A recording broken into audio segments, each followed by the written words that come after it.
जी चौसर की खेल में हार गए। माता पार्वती ने कहा, ओ पुजारी, देखो तुमने कहा था भोलेनाथ जी जीत जाएंगे चौसर में, जीत तो हमारी हुई, इसका मतलब तुमने झूठ बोला। अब झूठ का तुम्हें पश्चाताप करना पड़ेगा। माता पार्वती ने उस ब्राह्मण को भैया श्राप दे दिया। अब इसमें ब्राह्मण की क्या गलती बताओ? इसलिए याद रखना, इस कथा का अर्थ क्या है। कोई भी पति पत्नी आपस में वार्तालाप कर रहे हैं, बातचीत कर रहे हैं, तो उस बीच में किसी को नहीं पढ़ना चाहिए।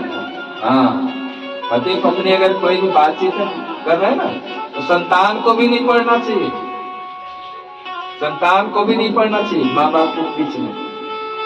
ब्राह्मण को वहां माता पार्वती ने श्राप दिया, भले ब्राह्मण तुमने झूठ बोला, ये तो हमारी हुई। और उस श्राप के कारण ब्राह्मण को हो गया भैया कोड़ मतलब अभी आया था ना कोरोना, किसी को हाथ लगा तो भी लग जाएगा बीमारी, कोड़ हो गया। अब ब्राह्मण दुखी हो गया, भगवान के मुख को देखने लगे, भगवान का चेहरा देखने लगे। भगवान भोलेनाथ जी ने कहा, चिंता मत करो, आने वाले समय तक तुम्हारा दुख दूर हो जाएगा, कोई न कोई उपाय मिलेगा तुम्हें। माता पार्वती और भोलेनाथ जी फिर उस समय फिर आकाश मार्ग से अपने कैलाश पर्वत आ गए।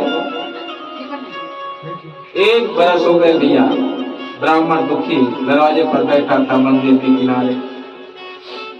1 बरस के बाद जब सावन का फिर महीना आया, उसी महीने में स्वर्ग की अप्सराएं 5 अप्सराएं उसी मंदिर में शिव जी को फिर जल चढ़ाने आए। पुजारी बैठा था दरवाजे में।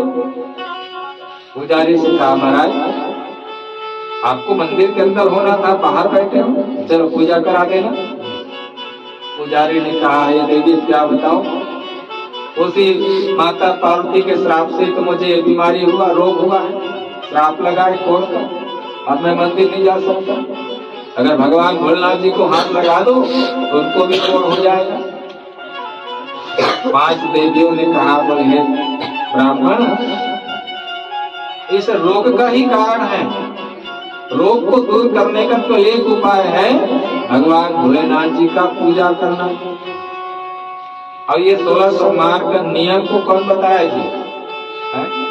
5 महिलाएं 5 अप्सराएं, ये पूजा का नियम ब्राह्मण को पता